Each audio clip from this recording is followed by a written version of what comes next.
I'm from the federal government here to help you. So the RJC is 30 years old, right? You never look better. You don't look a day over 20. Don't you feel like you're more relevant than ever? Don't you feel like that what you've been trying to tell people is coming true? So I want to thank you all for helping me all these many years. I'm from South Carolina, as you might can tell. And in the last election for Senate, I had 6 primary opponents, from mildly disturbed to completely insane. And it's the insane guy I was worried the most about. You rallied to my side. The pro-Israel community on both sides of the aisle invested in Lindsey Graham's campaign with a ferocity that made me feel like family.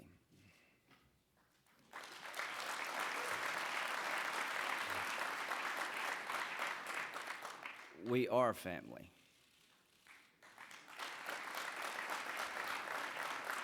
If elected president, I may have the first all-Jewish cabinet in America. Ken, thank you for introducing me. Thank you for being my friend for so long. This journey we started together with Lindsey Graham was well over 20 years ago.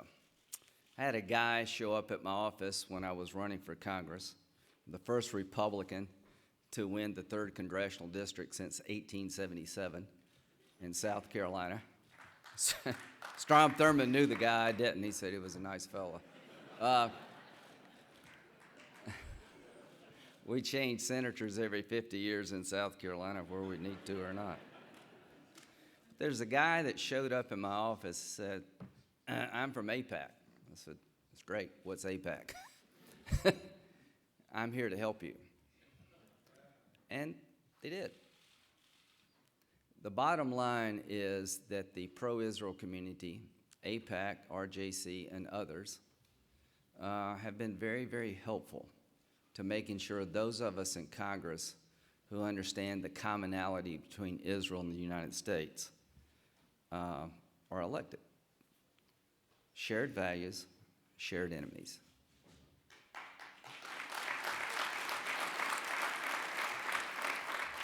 I'm the first in my family to go to college. Anybody in that boat? Neither one of my parents finished high school. My dad owned a liquor store, a bar, and a pool room. This is why I would be a good president for you. I grew up in the back of a bar until I was in high school. We lived in one room. My mom, my dad, my sister, who was 9 years younger than I am. Life was pretty good. If you own your own business, you go to work every day whether you feel like it or not. Does that sound familiar? You can't get sick.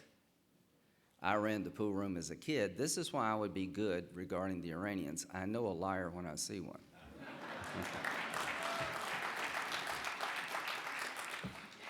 So the bottom line is that is my worldview from the back of a liquor store, living in a small town in South Carolina, being raised by wonderful parents who cared a lot but not well educated. But they gave me the one thing that is essential: unconditional love. They loved me and they loved my sister unconditionally, and they didn't leave us a lot of money, but they left us the one thing that every kid should get from their parents: love, encouragement, and respect. So, when I'm 21, I'm at the University of South Carolina, where we just got beat by the Citadel a couple of weeks ago. Long, struggling Gamecocks. I'm a sophomore in college. My mom gets diagnosed with Hodgkin's disease. 15 months later, she passes. We get wiped out financially because we're underinsured. 15 months later, my dad dies. I'm 22. My sister's 13. We move in with an aunt and uncle who worked in the textile plants in South Carolina. and never made over $25,000 in their lives. If it wasn't for Social Security survivor benefits coming to my sister as a minor for my parents' contribution, we wouldn't have made it.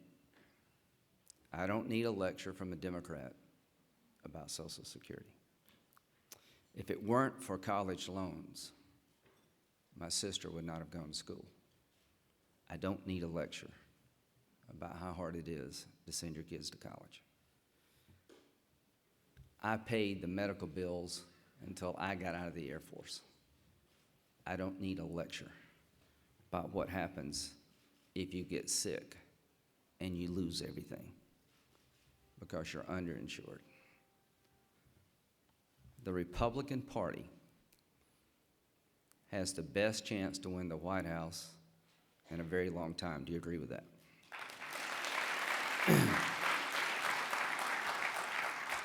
I heard Senator Cruz mention a couple of things that I'm going to take issue with. Why we lose. How many of you believe that we're losing elections because we're not hard-ass enough on immigration?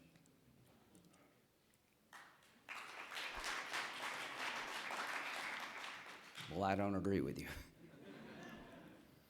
I believe we're losing the Hispanic vote because they think we don't like them.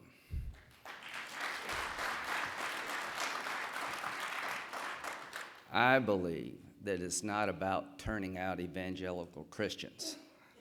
It's about repairing the damage done by incredibly hateful rhetoric, driving a wall between us and the fastest growing demographic in America, who should be Republicans. I believe Donald Trump is destroying the Republican Party's chance to win an election that we can't afford to lose. Let me tell you about life in America as it really is. 25 years ago, a young man and young woman came over from Mexico. They seek a better life. We have two borders, one with Mexico and one with Canada. I've yet to meet an illegal Canadian, and I'm looking for them all over the place in New Hampshire. I can't find them. There may be one out there. Isn't it kind of odd we are not run over by illegal Canadians? Rule of law country, sound economy, not a bad place to live. The Canadians come to Myrtle Beach in March and they go swimming. We're glad to have them. Too damn cold for us to swim in March, so we have Canadian Week. They leave on Sunday. The people come here illegally usually come from poor and corrupt countries, and some of them are bad, but most of them are good. So 25 years ago, a couple came here with one child. They've had 2 since. They're U.S. citizens under our law. That's just the way the law is. You want to revisit that, count me in. But we're not going to retroactively change it. The bottom line is those 2 children have no place to call home other than America. This is where they've been raised. They've gone to school. One's joined the Marine Corps. The highest percentage of minorities in the Marine Corps are Hispanics. He's done a tour of duty in Afghanistan, maybe one in Iraq. He comes home and he hears, hey, where's mom? You haven't heard she's walking back to Mexico. That's self-deportation. Mitt Romney's one of the finest men I've ever met. He's a wonderful man. When he embraced self-deportation, he made a mistake because he exposed our party to a concept that most Americans don't buy and very few Hispanics buy at all. But that's not good enough. In 2016, we got to go a little further. Now it's not self-deportation, it's forced deportation. We're literally going to round them up. That sound familiar to you? Every one of them, including their American citizen children. That's the leader of the Republican Party. You think you're going to win an election with that kind of garbage? Undercut everything you've worked for. So if you think it's about turning out more people and staying on this path, then you're setting this party up for oblivion. It's not about turning out more people. It's about getting more people involved in our cause.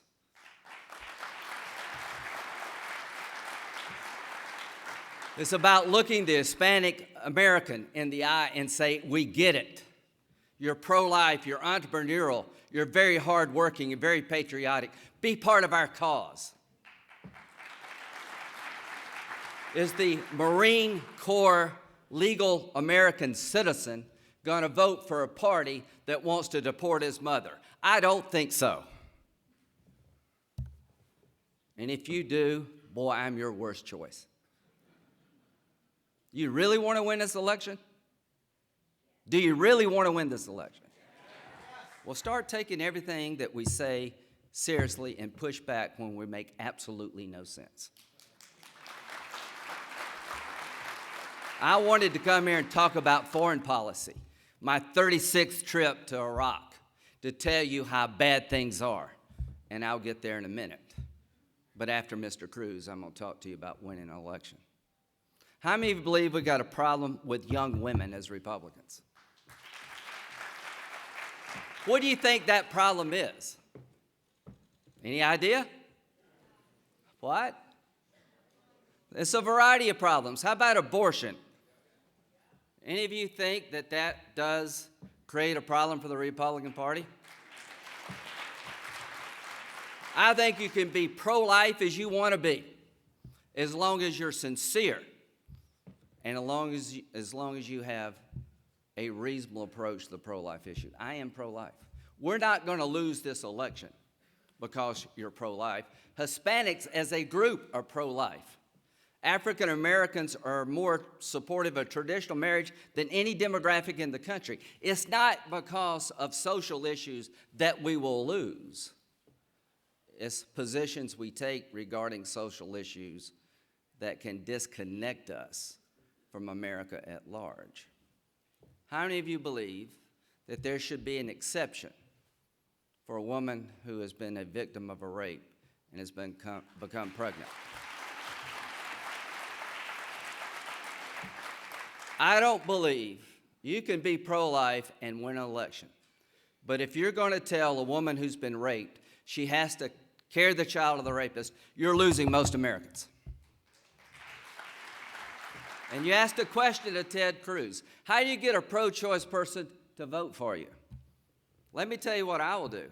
I am pro-life, you're pro-choice. ISIL is neither. The tax code is a monstrosity for all of us. But if you don't understand the following, then we're making a big mistake, and here's the following. If the nominee of the Republican Party will not allow for an exception for rape and incest, they will not win. Ted Cruz doesn't have an exception for rape or incest. He says the debate's going to be about the little sisters of the poor. He's going to take the fight to the Democrats about their wanting to impose social policy on charitable organizations. It will be about rape. And if you don't think that, then you just don't understand what they will do. It will be about the nominee of the Republican Party telling a woman who's been raped, you got to carry the child of the rapist. Good luck with that.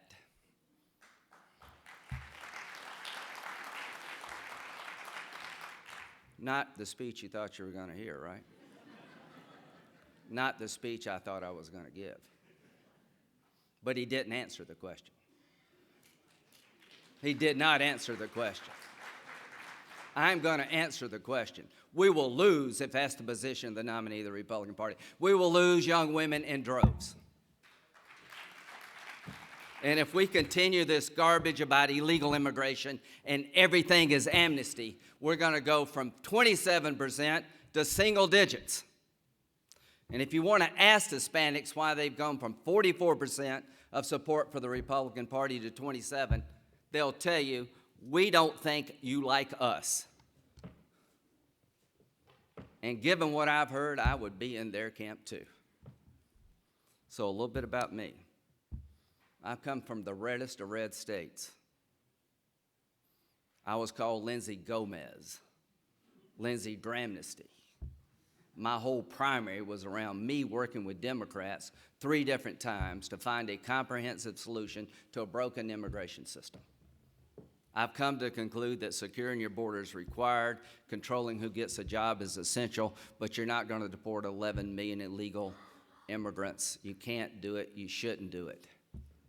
The people who we want to deport are crooks.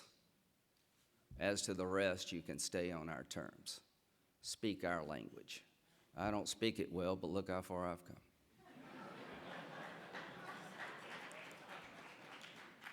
Pay a fine because you did break the law. Don't cut in front of those who've been doing it right. Wait 10 years before you can even thinking about applying for a green card. That will sell. My goal is not to have a third wave.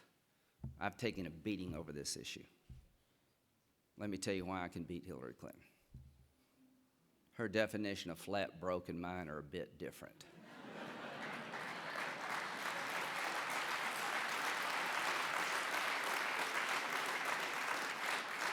If you think after being in the White House 8 years you're flat broke, maybe you've lost your way of what flat broke looks like. Maybe that's why they stole the China. If you want to change Barack Obama's foreign policy, why would you pick his Secretary of State? You want to be Commander-in-Chief? Where the hell were you when people in Benghazi needed your help? How could you have an ambassador in Libya and not talk to him for a year when the whole place is falling apart? How could you not know that 600 requests for security came to the headquarters and none of them were honored? How could you tell your own daughter, well, this wasn't a protest caused by video, it was a terrorist attack, and 2 days later, tell the families of the fallen, we're going to get the guy who made that video?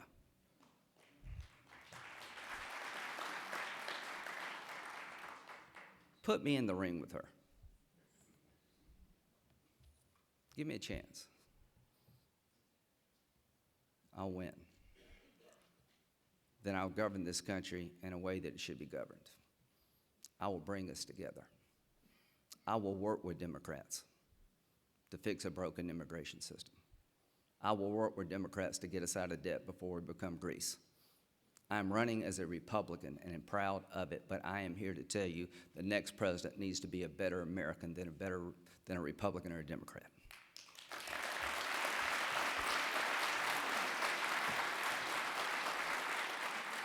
How are you going to bring us together if your whole career has been about dividing us? I got one general rule of thumb. If a law is named after the president who's still in office, you're probably not going to repeal it. So this idea of shutting the government down to get Obama to repeal Obamacare never made a whole lot of sense to me. I am tired of that crap. I want to put an agenda forward that actually makes sense to the average American. I embrace working with the other side because the next president has to. I embrace what Ronald Reagan did with Tip O'Neill. Start drinking together.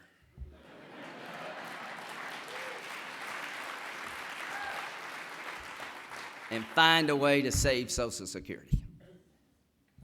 Here's what I would do. I'd ask everybody in this room to give up some of their benefits because most of you can afford to do it. I would ask younger people in this room to work a little longer because you have to.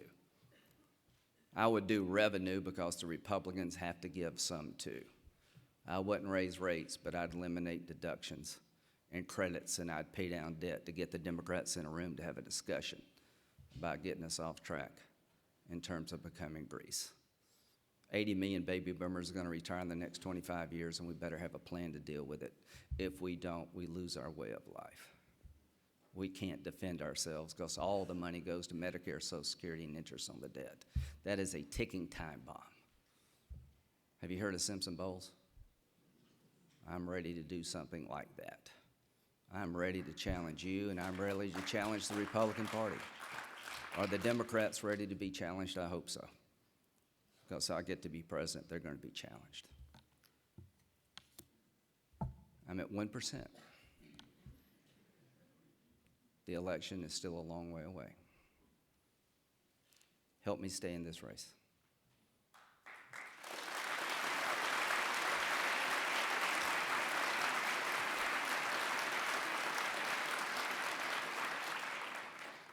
You want to talk a little bit about foreign policy? Do you think I even need to talk to you about my support for Israel? No.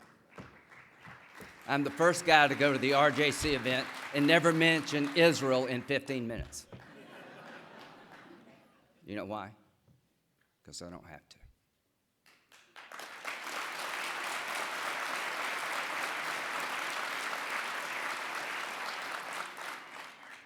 Because you know where I'm at. Don't you really want me to be president of the United States?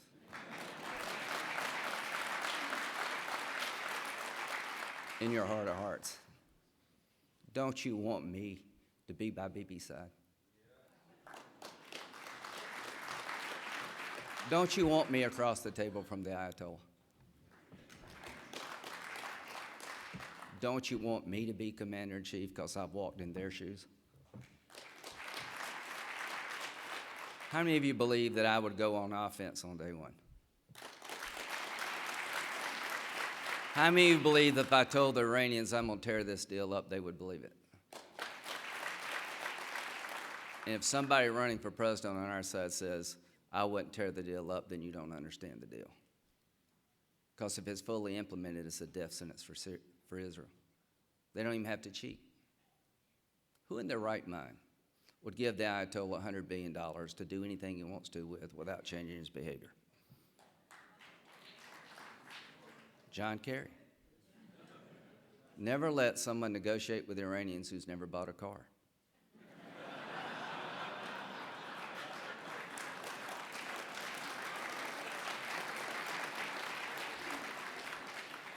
I would tear the deal up because it's unworkable. And I would do the following. I'd call the Congress and say, give me one piece of legislation as leverage. If you do business with Iran, you're not going to use American banks. The phone would ring. Then I'd get you a better deal. I'd tell the Ayatollah, if you want a nuclear power plant, you can have it, but you're not going to enrich uranium because we don't trust you. Mexico and Canada have nuclear power plants, but they don't enrich. We're not going to let a religious Nazi enrich uranium if I'm president.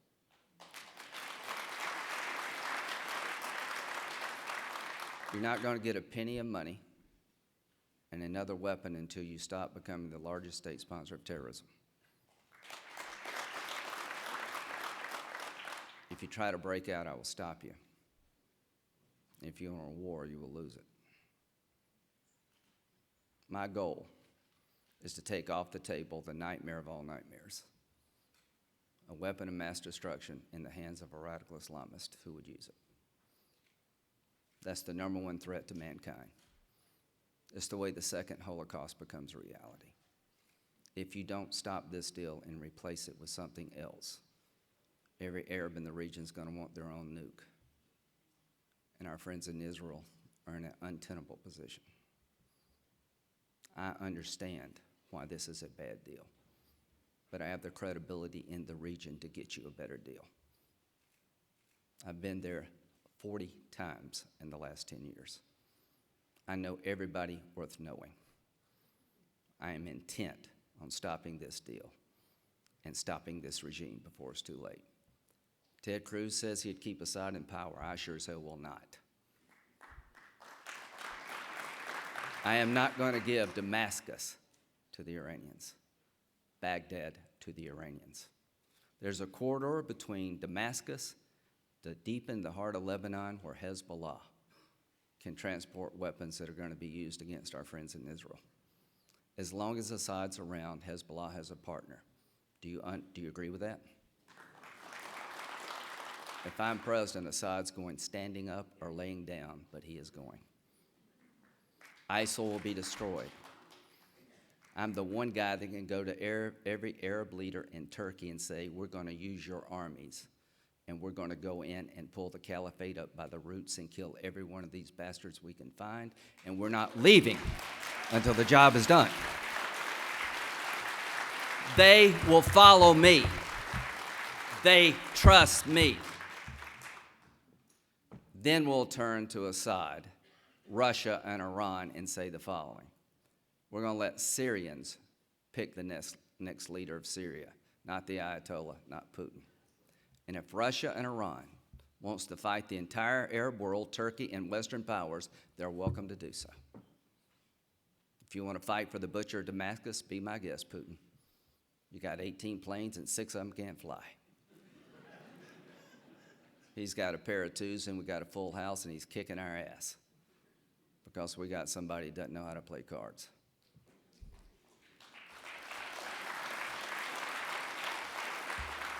If I am president of the United States, ISIL will be destroyed. Iran will be defamed. And the UN will be put on notice that if you can't continue to come after our friends in Israel, you won't get a dime of money from the American taxpayer.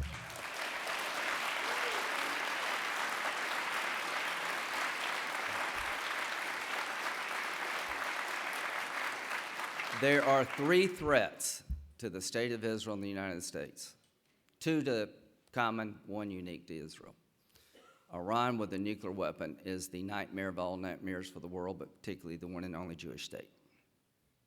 ISIL and other forms of radical Sunni Islam are about to take the king of Jordan and all of our friends down in the Mideast. They would attack our homeland if they could. I'm going to stop them, and they represent an existential threat to our friends in Israel. ISIL in the Golan Heights is not a good deal. The third is the marginalization of the Jewish state by international bodies like the United Nations and the International Criminal Court. To the United Nations. If you take the French Security Council resolution and try to pass it, taking over the peace process, I will defund the UN if I'm the President of the United States. To the International Criminal Court, if you bring one IDF member before that court as a war criminal, I will shut you down. To the Palestinians, pick and choose who you want to be. If you want to be Hamas's friend, you're not my friend. If you reject Hamas and live in peace with Israel, maybe we can do some business. All I can tell you, folks, that we better not lose this election. I've given you a way forward. Almost anybody can beat Hillary Clinton as long as they're right on 2 good issues, immigration and having a sensible position on social issues. If we don't have those 2 positions right, we're going to get creamed. We got a demographic problem with Hispanics that can be repaired because they've been left behind more than anybody else in the economy. Young women will look to us for a better way because their children are at risk under Obama's policies, and Hillary Clinton's more the same. We can win this election. You know how you win this election? You don't lose it. Thank you very much.